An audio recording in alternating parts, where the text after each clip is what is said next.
So 3 categories of savings I'm going to hit on: emergency savings, short-term, and long-term.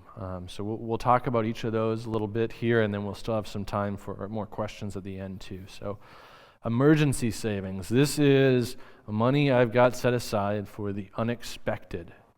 I shouldn't really call it that because it should be expected that the unexpected will happen, right? Like my car will break down at some point. My water heater will go out at the most inconvenient time. That's just how life goes. So we need to be prepared for this so that we don't have to take on bad debt to pay for this, right? Because if you don't have an emergency savings, you're setting yourself up for, now I have to fix the car, I'm going to use a credit card debt to finance that. That's not good. So we want to prepare for the unexpected to happen.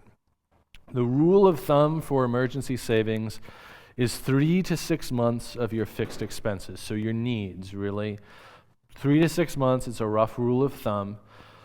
The lower end of that, the 3 months, would be if you're in a pretty stable situation. Your cars are taken care of, you maybe are renting, so you don't have to worry about problems with your house. Maybe you're married and you've got 2 incomes, so the risk of a job loss is pretty low. The 6 months is more, right, a single income family. I work, my wife stays at home with our kids. It's important that we have savings in case, like a lot of people saw with COVID, right? Layoffs can come, it can be hard to find a new job. We need to have that savings built up for those unexpected things to happen. Build this up before you make major purchases, right? Like if you don't have an emergency savings, like you're not ready to take on another major purchase. Also, right, to the questions about paying off debt, this is more important than paying off your mortgage, more important than paying off low interest debt like the medical debt or student loan now. Because if some of these emergencies come up, you need to have the cash available to pay it. Otherwise, you're stuck going back to your credit card because, right, a mortgage, if you pay extra off, you can't get that money back out without refinancing it. It's not accessible again in the future. So it's important to build that up. Now, usually we're doing this in just a savings account, normal savings account at the bank for emergency savings. Would be typical here. So it's easily accessible. It's money I can just pull into my checking account whenever I want to. Then if we talk about short-term savings, so this is less than 5 years is usually how we define short-term. This is expenses you know are coming, things you're saving for. I want that different car. I want new furniture for my house. I want a house. I want a vacation. Maybe I need some money set aside for a new baby coming. This is savings you're going to want to track in your monthly budget. Usually you want to set this up automatically in your bank account too. So you can automatically have $100 a month go from checking to a savings account. And you're going to build this money up over time. And then when some of these come up, instead of using debt to take on a new car, you pull from your from your short-term savings. So you're using the savings account to build for the future so that you're ready to take on some things. You can do this with a normal savings account. You can also, I've seen a lot of people, right, it helps if I'm saving for a few different things, I will on paper track my progress towards them. So I might be saving for a new couch, computer, and a different car at some point, and I'll just write down in a notebook and in a spreadsheet, how am I progressing toward each of those goals? And then when I get them, I can go buy that for that amount. So this is also building that discipline of, in our budget, not just using it for today, but using it to look forward to the future. Usually this too is just in a savings account. If you want more interest, if this is getting, if you're saving for something like a house where you're talking thousands of dollars, you might want to try and get a little more interest. We're in a very low interest rate environment, so you're not going to find much more. There are some online savings accounts like Ally Bank, Discover Bank, that offer more like 0.5% interest to 1%, which is still not very much, but that's compared to like a Wells Fargo savings account, which I don't know if they're even paying interest right now. Money markets, short-term investment grade bonds are also possible, but we're talking more advanced tools there. Usually this is just a savings account. So that's short-term savings. Now we're going to switch into some big ideas. So before we talk about long-term savings, I think it's important to think about some of the things we don't usually put our mind on when we think, like, what happens 30 years down the road? How does things change? What happens to money over that kind of time? So big picture ideas, this is the time value of money. So $1 today is worth more than $1 tomorrow, right? That's a basic idea. Also, interest rates really matter when we think of over time. So this is just a table with 3 different hypothetical accounts here. And I started each of those with $1,000, and I'm doing a 1% interest rate on one, 5, and then 10% on the other. And you can see in the columns here, and I'll show it as a graph, what the interest paid over time is. And what's interesting here is the compounding. So compounding means you're gaining interest on the interest you've already been paid. So on that, if you look at that 10% interest rate on the right, well, I put $1,000 in, I get $100 in interest that year. The next year I don't get $100 in interest, I get $110 because I'm getting interest on the interest I paid. And so if you chart this out, you see that interest rate is very, very important. On that 1% interest, after 10 years, I basically have $1,000. It's just a little over. But if I'm at 10% interest rate, I've increased my money by 2.5 times. So interest rate is very important. This is why we're going to talk about stocks and bonds in investing instead of retirement, putting it in a savings account or a CD.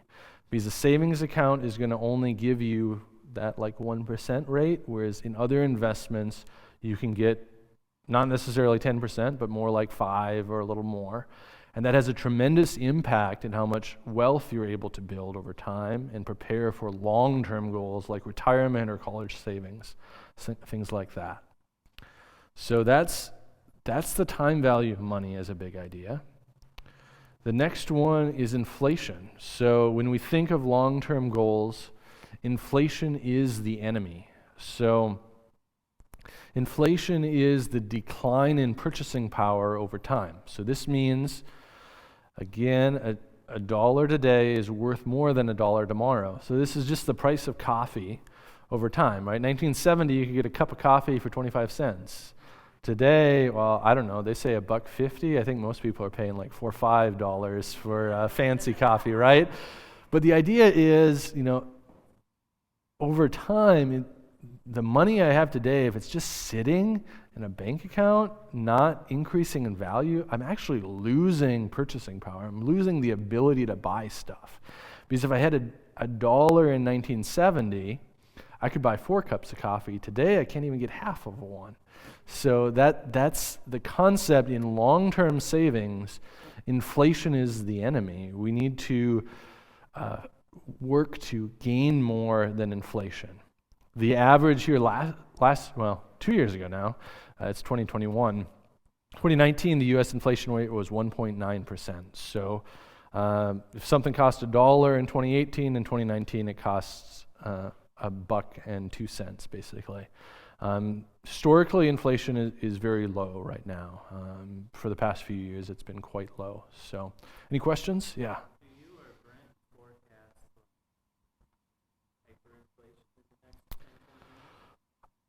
hyperinflation? Hyperinflation, I don't think it's likely. It's a possibility. Yeah. So hyperinflation would be maybe inflation in the 10% range, something like that, where it's really taking off. We haven't, in the U.S., seen that very common. It's been pretty rare. It's happened in other countries a lot. There is some risk there because of the amount of debt our federal government is taking on. I still think it's probably limited because the U.S. dollar is the key currency in the world. So that's because the US dollar is so important globally, it limits how much change that dollar is going to have in value. But yeah. So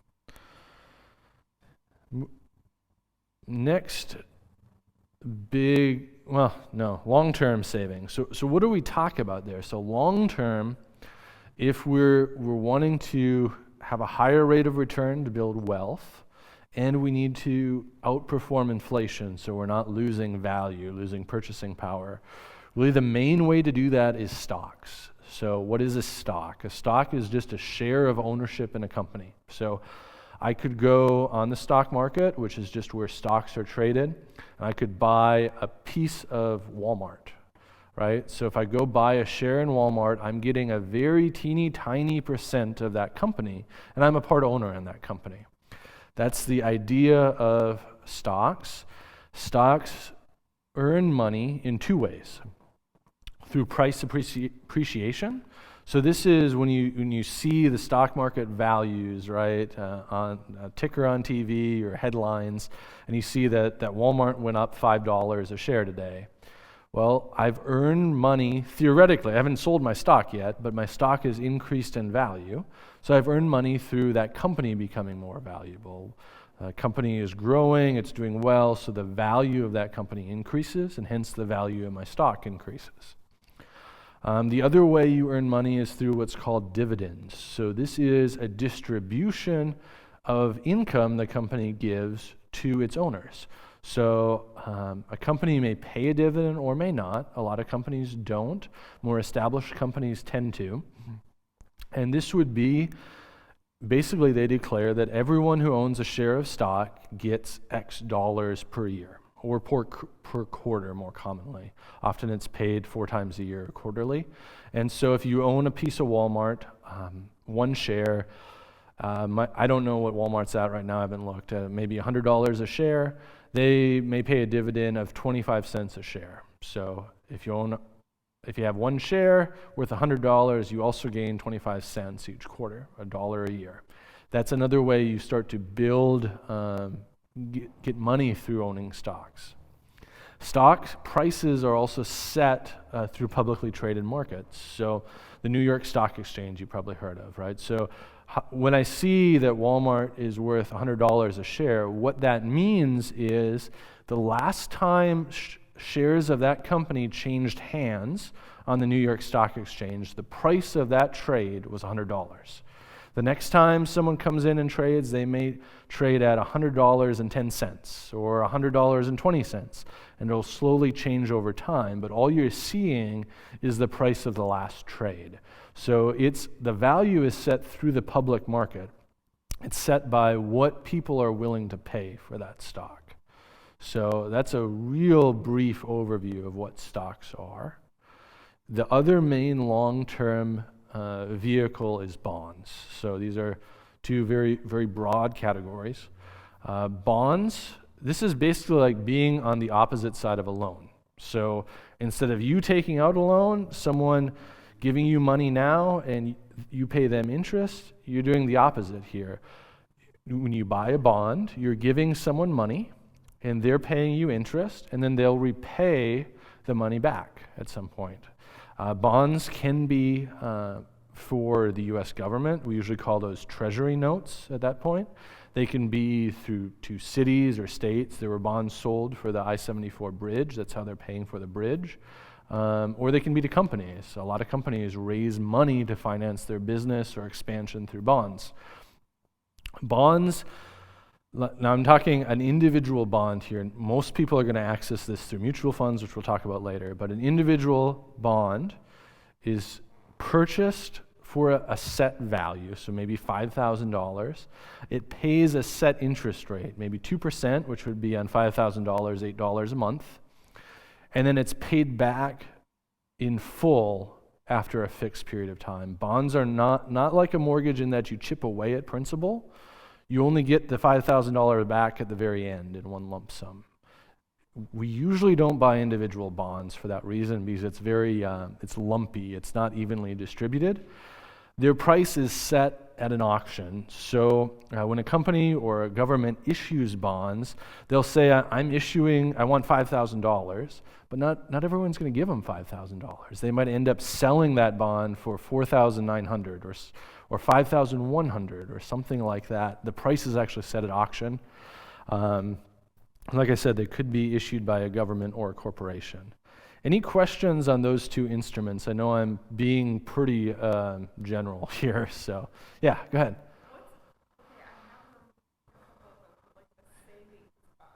Yeah. That's basically the same thing. A savings bond would be issued by the government, though some states do issue them too.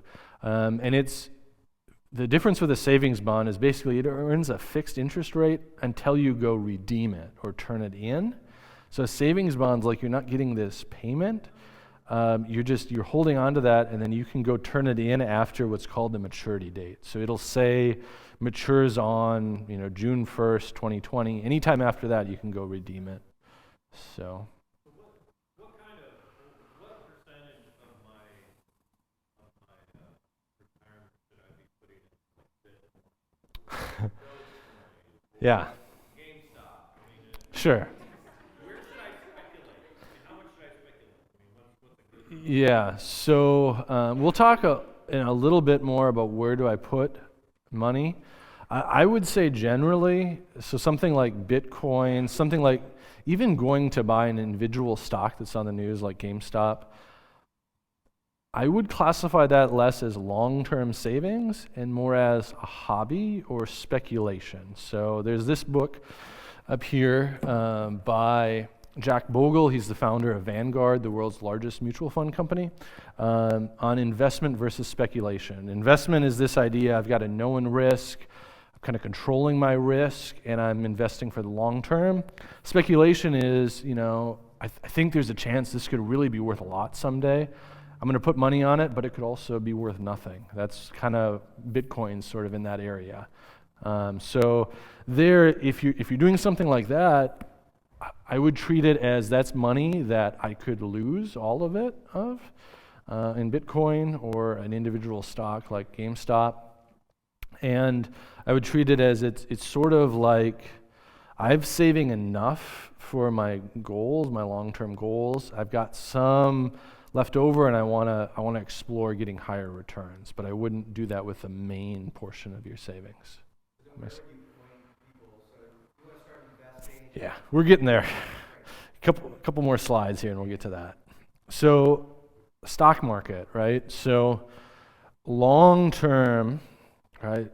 People have a lot of different conceptions about the stock market. So this is the S&P index. So Standard & Poor's, today it's the Standard & Poor's 500. It didn't used to always be that. S&P 500 today, what is that? It's the average value of the 500 largest companies in the United States. So Walmart, Amazon, Ford, GM, all 500 largest companies, we average those all together and we form an index. That's called the S&P 500. And it's a way to just see where did the stock market overall go. So the chart at the left, which is maybe a little hard to see, is returns ever since we've been tracking stocks in the U.S. So it started in 1872.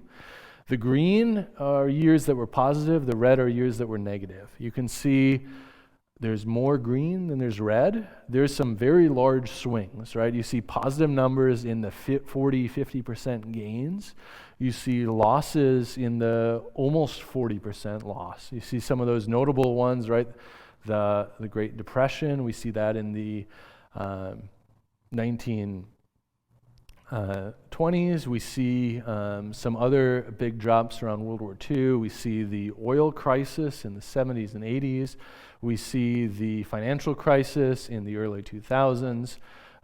We see the dot-com or dot-bomb, as it sometimes was called, in the late 90s, where there were big negatives. But we also see more and longer periods of sustained increase in this. The table at right is if you average that all out. So the first row is if you average that all out the whole time, you would, on average, earn 9%. So 9%, all those ups and downs, average it out to a 9% per year gain on your investment if you bought the S&P. You can look closer down. This is only going to 2019, but you can look at how those change. The right column is if you add in inflation. So that 9% over the whole life, that would be if you just pure dollar value. We call that nominal value in economics. But if you accounted for that price of the coffee cup going up, you're actually earning 6.8%, still quite a bit above inflation. So this is when we think of long-range planning, this is kind of what we've got in our mind for the stock market, right?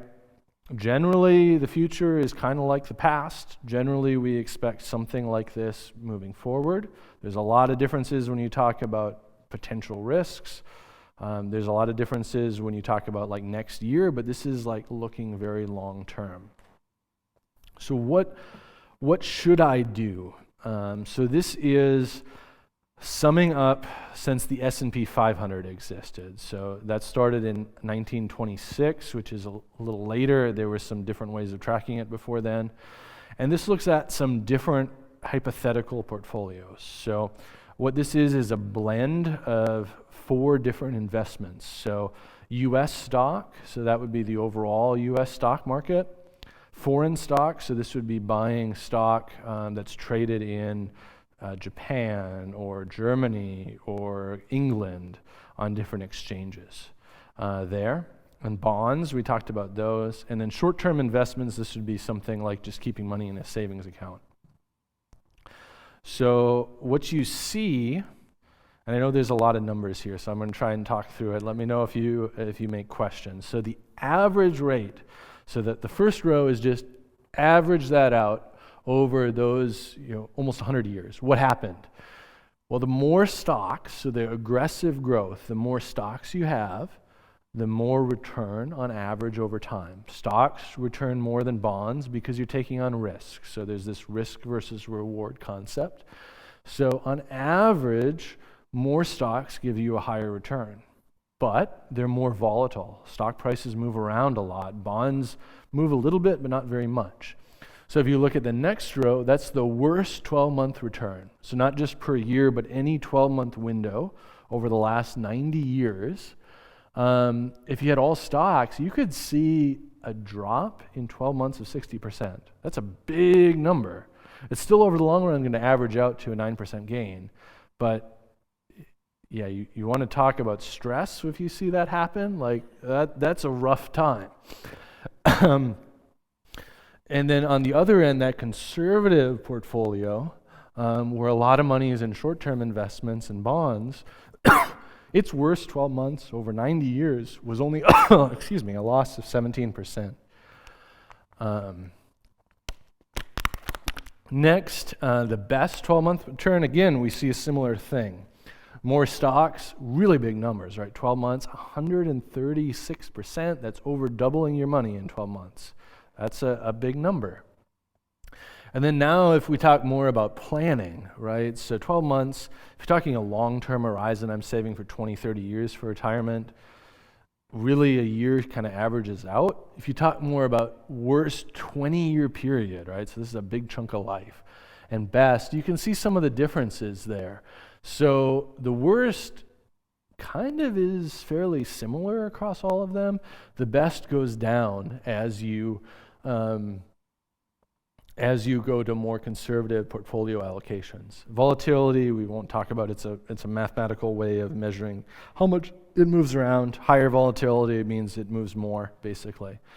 But the idea here, from a long-term planning, is if you have a long time, if you're my age, if you're younger, and you've got a long time before retirement, before you need this money, assuming it is for retirement, you want to be more on the right. Because it's okay, right, as hard as it would be for my heart, if money goes down 60% in a year, as long as it's averaging out when I need that money in 20, 30, 40 years, a high return, I'm better off being more in stocks. If I'm sitting looking at retirement, if I'm in retirement, I want to be a little more to the left. Now, we don't have time today to talk about how you weight all of that, how exactly you pick, There's a lot that goes into that. There's a lot of resources I can point to you that will walk you through that. But the overall idea, the younger you are, the more allocation to stocks. The older you are, or the sooner you need the money, might be a better way to say it, the more allocation to bonds. But you still want to keep some stocks, even in retirement, because otherwise that inflation is going to catch up with you. And you need stocks to keep going as a way to keep earnings power. Covered a lot there. I'm trying to go pretty general. Any questions there you want to ask before we talk a little more on how specifically to do this? Yeah, go ahead. Mm-hmm. Yeah.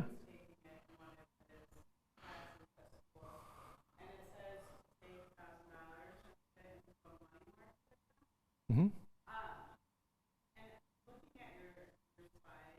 Yeah. Yeah. Stocks. Stocks are the only way you're going to get above that. So bonds, so basically the idea is risk and return. If you step back and think big picture economics, if I'm putting money in a money market, a savings account, there's almost no risk I'm going to lose money. So the return on that, the interest rate paid, is very low. If I start to maybe buy a corporate bond where I'm funding like Walmart's probably a bad example because they're so well established, but more like a Tesla where there's some risk there, I expect a higher return, right? Maybe more like 3-4% because I'm taking on some risk. If I'm going into the stock market where there's a lot of risk, right? Particularly you talk about an individual company, who knows what that company is going to do over time, right? A couple of years ago, everyone would have told you that ExxonMobil and oil companies were a great investment. That hasn't gone very well over the past 2 years. So as you take on more risk, you expect higher return. The only way to really get up above 5%, at least today, is through stocks, and it's through the price increase of that stock over time, particularly. Yeah, go ahead, Leah.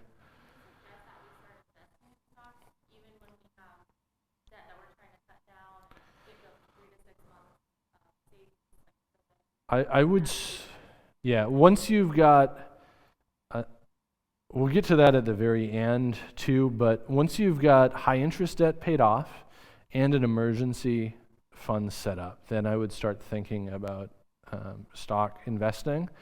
And we'll talk a little more how to do that in a couple slides here. So the other one I wanted to throw up for big picture is investing early. So the best time to invest was yesterday, or last year more accurately. So what this is if you contributed $1, and this is assuming a 4% return over inflation. So that's fairly conservative historically. If you invested $1, that's the blue bar, at all of these ages, what would you have by the time you start to retire at 65? Just normal US retirement age.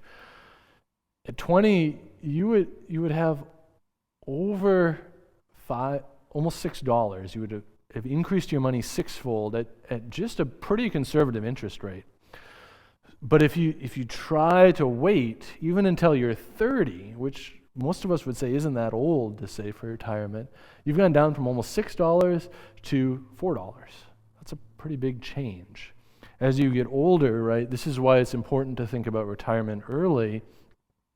55, I only have 10 years. I don't really get much time to earn money on that savings. It becomes very hard to build up as you get closer to retirement. So part of why, kind of my answer to Leah's question too, of you don't want to build up this savings, pay off all this debt, and realize you're in your later in life and you haven't saved for retirement, because it's going to be really hard to save for retirement at that point. So I didn't have that in statistics, but the retirement savings situation in the country is pretty rough. Not a lot of people are really saving what they need to have at least a comfortable retirement, and a retirement where they're not working until very late in life. But if we think of how to do this, so how do I want to start saving in this way, what do I do? Really the best vehicle, the best way to do this is a mutual fund. So What is a mutual fund? A mutual fund is a financial tool that pools money together from a lot of people. You buy that fund, it pools it together, and then it buys financial instruments with that. So instead of you going out and buying a Walmart stock or a bond, an individual bond, you would buy a mutual fund. This mutual fund pools money together from hundreds, thousands, tens of thousands of other people. And then they go out and figure out and buy different stocks and bonds. The main reason why that makes sense for us is it gives us diversity.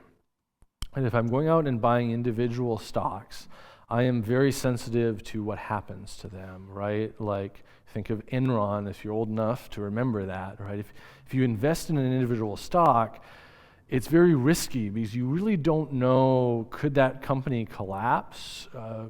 Could they underperform, outperform? And it's hard to diversify, to spread that money out enough that you're not sensitive to just one company or another. The mutual fund for most people in kind of our normal environment is the easiest way to do that. A more recent tool, which is largely the same thing, is called an exchange-traded fund, or ETF. I won't get into all the details here for time, but basically a mutual fund, you buy it from the company, like American Funds or Vanguard or Fidelity, that issues that fund and runs it.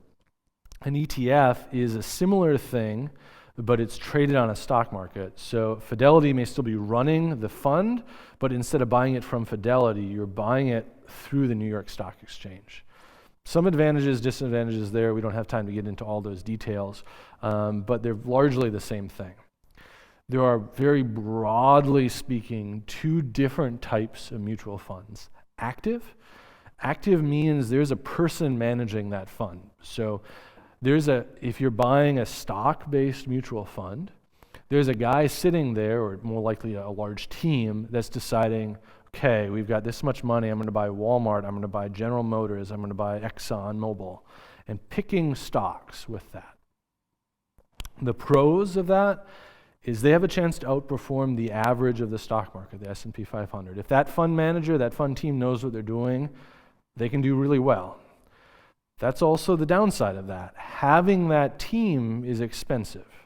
They're going to charge you fees on that mutual fund to pay that team's salary. That's usually somewhere in the 1% to 3% a year, right? So they do a good job picking stocks. They earn 10% on your money in the last year. They're going to take 1% and pay the people who did the work. So they have to do well. And also, it's only as good as the fund manager of the team, right? If they're on fire or not, if they're doing well or not. So they can outperform or underperform the market. The other philosophy of mutual funds is called passive, or you also hear it called indexed funds.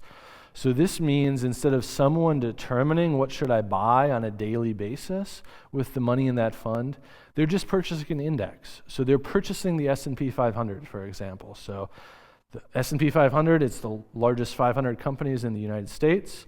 An index fund that's based on the S&P 500 takes your money and it buys an equal share of all of those 500 companies. There's no one thinking about it. There's no one balancing it. Why would I want to do that? Because it's very, very low cost. Index funds maybe only charge you 0.1, 0.05%. So the cost burden is lower. Also, it's consistent. All right, so you're not dependent upon who that management team is and how good they're doing. As a statistic, only 20% of actively managed funds outperform a relevant index. So if it's a U.S. stock fund, only 20% on average will outperform the S&P 500 when you take into account their expenses. So indexes funds are, you don't have to think about them as much because you're not subject to who that management team is. Cons, they don't have the potential to outperform, right? If you're buying a U.S. stock market index fund, it's going to perform like the whole U.S. stock market. There's no one picking this year, consumer goods did better than industrials. So there's that. And they also don't react. So there's not someone, in some active funds, you'll see they'll actually shift money between stocks and bonds depending on what they think's coming. Index funds don't do that. You can do that by changing what funds you're invested in, but they don't do that themselves. That's the big idea with mutual funds. So that was the overview of mutual funds. Let's talk a little bit about different ways to do this. So if we're thinking retirement, long-term, there are other long-term things like owning a home or college. I won't really hit on here because of time. Retirement, we want to do this in a way that's tax advantaged. Basically, Uncle Sam has given us some tools to pay him a little less, hopefully, if we do it well. So we want to do that to, excuse me, sorry. We want to do that to take advantage of those tools. So there are two main tools, traditional and Roth. So these can be both IRAs and 401ks. They're both divided into these columns. Traditional, if you're a traditional IRA or traditional 401k, what that means is I'm getting a tax deduction today. So if I contribute $10,000 to a traditional 401k, I don't pay taxes on that money today. I get that as a tax deduction today. But whatever that money increases to, whenever I take that money out, I'm going to pay taxes on it. So if that money increases over time to $20,000, and when I'm retired, I take that money out, I pay taxes on $20,000. It's got the advantage of it's a tax savings today. The disadvantage is it's taxed in retirement. The Roth is exactly the opposite. You pay taxes on it today, but you don't pay taxes in retirement. So, right, I pay taxes on my $10,000 investment, maybe say today. I'm just throwing a number out there. So I'm actually going to probably contribute less because I have to pay taxes on it. But in retirement, I don't have to pay taxes. The other advantage of a Roth is since you already paid taxes on the money you're putting in, you actually can take that money you put in out at any time with no penalty. If you want to take money out of a traditional IRA, you have to pay a penalty and you have to pay taxes on that money unless there's a few exemptions in there that, again, time-wise we won't get into. SEP and simple, these are kind of similar ideas. A SEP is for business owners or self-employed workers. It's like a traditional IRA. Simple is a version of 401k or an employer-sponsored plan for small businesses. So this is if you're working at a small business, you may have a simple retirement plan, and that's the name. It's not saying it's because it's simple, it's just the name the government gave it. Those are some very basic accounts there. So general thoughts and advice, and then we will get into questions here. So really, long-term, all investments carry risk, right? If you're not keeping money under your pillow, if you're not keeping money in a savings account, there's risk that you're going to lose some of that money, particularly if you look at like 1 year at a time. Diversification reduces that risk. So instead of putting all my money into one stock, that would be a bad idea. Buying different stocks, or better yet, buying a mutual fund that spreads that out. Inflation is your enemy, right? So if I put my money in my pillowcase, I'm not going to lose the dollar value, the number of that money, but it's going to actually lose purchasing power over 10, 20 years. It's not going to be worth as much. So inflation is your enemy over long term. Watch fees and expenses. Mutual funds, especially actively managed funds, can be very expensive, and it's hard for them to outperform their index enough that they're worth it. If you want to talk individually about funds, or after this, we can go into that more. Buying an individual stock or an individual bond is very risky.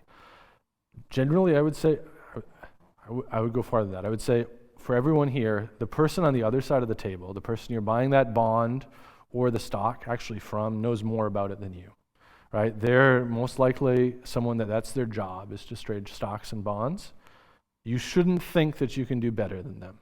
You might get lucky, right? But like long run, that's not really a sound strategy. So I would encourage you not to buy individual bonds or stocks, at least with the main money you're talking about. You can do some for fun, for interest if you want, but mutual funds are a better way to do that.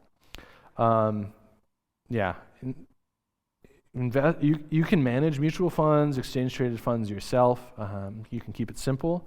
The simplest way, right? If you haven't done this before, you want to do it, get into investing, and you want something you don't have to think about. Once something that's become popular in the last about 10 years is what's called a target date fund. So this is a fund where you buy it. They're usually index funds, so they're low cost. And they own a mix of US and foreign stocks and bonds and short-term assets, and they actually change the weighting of that based on recommendations as you approach a retirement age. So if your target retirement date is, say, 2050, you buy a mutual fund that is a target retirement fund for 2050. As you approach that date, it automatically rebalances your portfolio based on industry recommendations. You just buy this, it's simple. Now, there's all kinds of ways you could look at to try and outperform that, but like if you're looking for something simple, that's the way to do it. That's what I actually have a lot of my retirement money in, is a target date fund, because it's simple and it's there's not a lot of, it's kind of minimizing the risk. It's trying to get you good returns, but minimizing it by diversifying. The other thing I would say here too is don't trade on the news. If we're talking long term here, we're talking about investing for 5, 10, 50 years down the road. What happens in the news today generally isn't going to matter at that long time horizon, right? You saw those big dips on that chart. Those will happen. We will have another major downturn in the stock market in the next 5, 10, 15 years. But if you're in that for the long run, that will average out. So I would say that as well. Any questions there on long-term investing? We've got about 10 minutes left. Yeah. Okay. I wanted to give a couple thoughts on purchasing a home and then some conclusions here, and then I'll stick around as long as you want for questions. So one of the things, why I put this in here, so I've seen, as we talk to people, as we have people come with problems to the finance team or MC, I've seen a lot of people get themselves into trouble buying a house, where they buy a house when they're not really ready for it. So there's a lot of good reasons to buy a house. I'm not knocking on home ownership. I think there's a lot of value in that. I think sometimes our culture overestimates that sometimes. So I'm pushing back on that a little bit here, giving you a couple rules of thumb. If you're thinking about buying a house, generally you want to plan on living in that house for a minimum of 5, preferably 7 years. If you're in it for less than that, generally it's better to rent, because when you buy a house, for whatever value you purchase that house, about 6 to 10% of that value is going to be paid in fees to your realtor, for inspections, for recording the title change, for getting your mortgage. If you buy a $100,000 house, you're going to be spending $6,000 to $10,000 in fees that just kind of disappear. Some of that's kind of hidden from you in how the realtors get paid. We can go into that later, but that's there if you're buying through a realtor and mortgaging. Also, there's a lot of risks in buying a house. Selling a house can be difficult. So ask Pastor Justin in Davenport about his wonderful adventure. I think he took 10 months, if I remember right, to sell his house. That can be really, really hard to deal with when you're moving. Also, generally, rule of thumb, budget 1% of the home's value in maintenance each year. That may be a little low. Might be talking more about 2%, but you will need to replace your roof. You will need, your water heater will go out, like I said, at the most inconvenient time. It's the way things go. You need to have an emergency fund left over after buying your house. So once you buy your house, you don't want to spend all of your savings on that house and the down payment. You need some left, because something can break on that house right after you bought it. Or like us, we bought our house and we found mold in the house after we moved in, and we had to deal with that. So you need to be prepared for that as well. Consider opportunity costs. So this is where it comes into paying off your mortgage too early. Your home's value is going to increase over time, but it increases roughly at inflation rate, about 2%. Kind of by definition, the largest portion of expenses in the US is home ownership. So as that goes up, it is reflected in inflation. Investments like we saw can earn a higher value, a higher interest than that. So if your interest rate is lower than some of those stock market returns, kind of 4 or 5% over a long run, we need to think about making sure our retirement's in a good place before we start to pay off low interest debt like a mortgage. Really, to bring this home, some conclusions, and then we'll have lots of time for questions. So budgeting is the bedrock of personal finance, right? If you want to talk about how do I save long term, how do I pay off debt, how do I make wise decisions, it's the budget, but it's sticking to it as well. It's not just the tool, it's sticking to it. Really, why is budgeting important? Because it takes us from, I have an idea, I'm going to go do it, to this, I want to investigate, I want to use my budget to explore what buying a house would be would look like in my budget. It lets us discuss. So before we act, we're discussing, especially on big purchases, maybe talking to our MC, talking to a family member. We decide and then we act. That's the frame we want to be in. And then, I'm here to help, your church, your MC, we're here to help and discuss as you have questions. I also threw this up here. You can find it on Dave Ramsey's website. This is his 7 baby steps. So if you're starting from, I'm in a pretty bad situation, what would Dave Ramsey recommend you do? And I think this is overall pretty sound. First, you need $1,000 in an emergency fund because your car can break down. Pay off all of the debt that I would say bad debt. He says just the home. I would maybe throw student loans or medical debt in there too. Emergency fund. Then invest, start saving for retirement, then save for college, then you can think about paying off your house, and then we enable more wealth building and giving after that. So that's my overview. Yeah, go ahead. Even if it's good that you pay off all debt before you save for the 3 to 6 months of emergency fund? I wouldn't, no. I wouldn't. Dave Ramsey is pretty strongly against debt. I wouldn't go that far. I would say pay off bad debt, high interest rate debt. Your car could be bad debt too, if it's higher interest rate. I would pay that off first, but then I wouldn't pay off student loans. I wouldn't pay off a home that early. I would probably put those more at like step 5, 6 level. Yep. Other questions there? Otherwise, we are at noon, but I'm happy to stay around and ask more questions, but this is the time we had. I put up these lightning round. We didn't get to a lot of these topics. If you want to ask questions about insurance too, I didn't talk about insurance at all. We can talk about that or more on the topics we hit on, but feel free to ask questions and we'll try and take them. Yeah.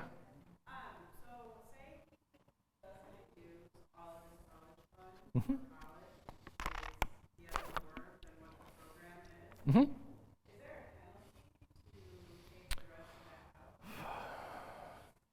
Trying to remember. I think there is an exception for that. If there's a penalty if you take it out before college, I would have to check. But I'm pretty sure if the beneficiary isn't going to use it for college, you can take it out. The other thing you can do with college funds, 2 things. You can always save them for future education, right? If maybe there's a continuing education in the future. You can also change the beneficiary. So if you have multiple children, you can just move money that's left over from one child to a different child in a college fund. I'm not entirely sure on the withdrawal, though. I'd have to double check. Yeah. Any other questions? Okay, yeah, go ahead. Just a comment. Yeah. I'm a guy who's drawing from an IRA. I'm willing to hear. I strongly would recommend the Roth IRA. That's the way to go. It's a beautiful thing. Yep. That did not exist when I was in my working career. I wish it would have. Okay. Yeah, it is fairly new, so yeah. It's a beautiful thing. It's tax deferred. When you take money out, you have to pay tax. If I take money out now, I have to take another 20% out. Pay Uncle Sam, yep. Sounds good. Yep. Terry? Convert or roll over You can. Like the whole lump sum, you can just roll it right over your living Yes. So you can convert a traditional IRA or 401k to a Roth, and you can convert any amount you want, but it will appear as income in the tax year you did it. So if I did it today, it would just show up as normal income in my taxes, and I will have to pay taxes on that. So that's something you need to make sure you're planning on. If you're doing that for a very large amount, you may need to actually prepay taxes to the IRS for that, because IRS will charge you interest if you grossly underpay taxes over time. So yes, you can do that. There is also the other caveat with that, there's no way to go back. So if you do it and you realize I got myself into a big tax bill, you can't undo it. But if you are thinking of it, this year is probably a good time to do some of that conversion, because most likely taxes are going to go up in our future. I mean, you just kind of look at our political situation, you look at how big the debt the U.S. country is in, it's going to have to get paid off somehow, so I would expect taxes to increase at some point. Is there still a minimum start a Roth? Is there still a minimum amount? So the Roth account itself doesn't have a minimum. Actually, it might be $100. There might be a small minimum. So the minimums come from mutual funds. So mutual funds often have some minimum to start. Sometimes it's $1,000, sometimes it's like $2,000 or $3,000, where you have to have some money to get started with an account. So Roth has a maximum you can put in. yes, the Roth does have a maximum. This year is $6,000. Yep. Unless you're older, you can put in a little more. If you're 55 or older, you get an extra $1,000. And it's $6,000 per year, per person for a Roth. So if you're married, you can do 12. Both have a Roth, so you could put in 12. Yep.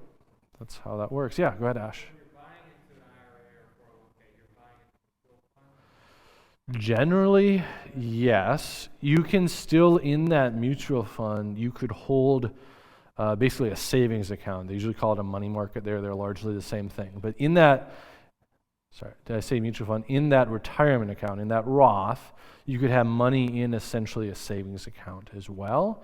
Normally, you're doing it in a mutual fund or a stock. You can trade stocks inside a Roth as well. Yep. Mm-hmm. Whatever you elected when you set up the account.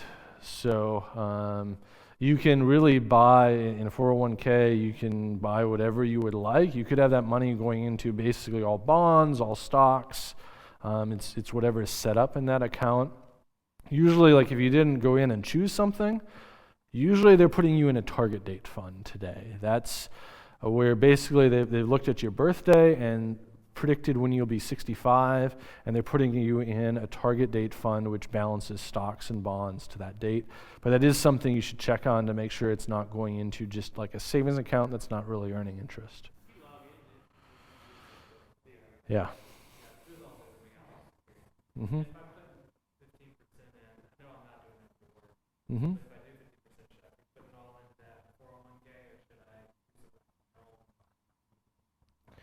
So if you're thinking 15%,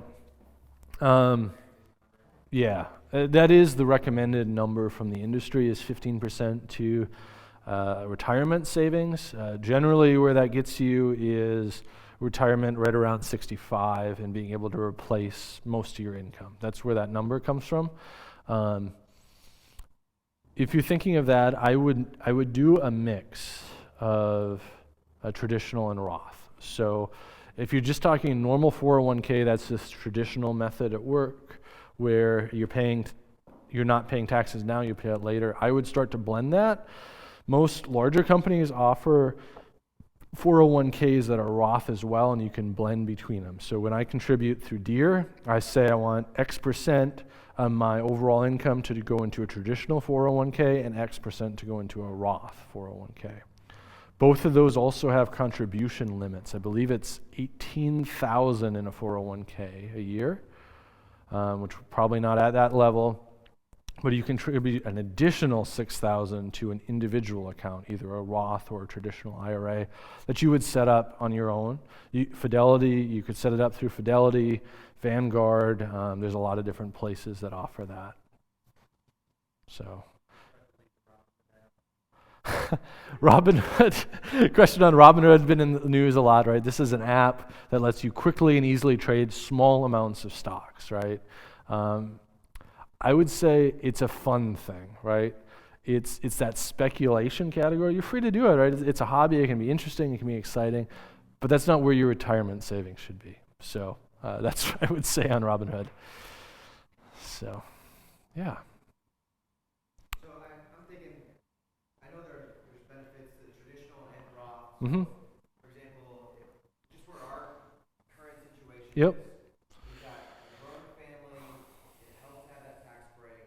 Mm-hmm. And so, at least how we've been guided in this season of our life is to lead more to the traditional, Okay. to maximize what we have right now, while still looking ahead and saving for Mm-hmm. the future, knowing that we'll have to pay taxes on that. Yep. Terry, what you're talking about with Roth, This- you're at a place where you've got comfortability Yeah. here, and you can afford to pay the taxes Yep. now, and then you save money in the long run. So I think that there's, Yep. depending on your season of life, traditional might be a better option. Yes. Roth might be a better option, and it helps to get with you or somebody Yeah. who knows what they're doing. Yep. Figure out. Talk to me about that. The other thing to throw in there on traditional versus Roth is where is your tax bracket now versus where you think it'll be in retirement, right? If I'm in a low tax bracket now because I've got kids, they're a nice tax deduction, or just not earning that much, maybe a spouse is staying home from work, I want to be in a Roth because then I can pay a low tax rate on that. And if I'm earning more in retirement, like right, if I think promotions are in the future, my wife going back to work, then I want to not have to pay that higher tax rate in retirement. So that's the other trade-off there. And we can talk more details about that one-on-one if you want. So, yeah. Cool. Well, I won't keep you all longer. It's afternoon. Thank you. Have a good rest of your day. Feel free to reach out if you have questions. So. Yeah,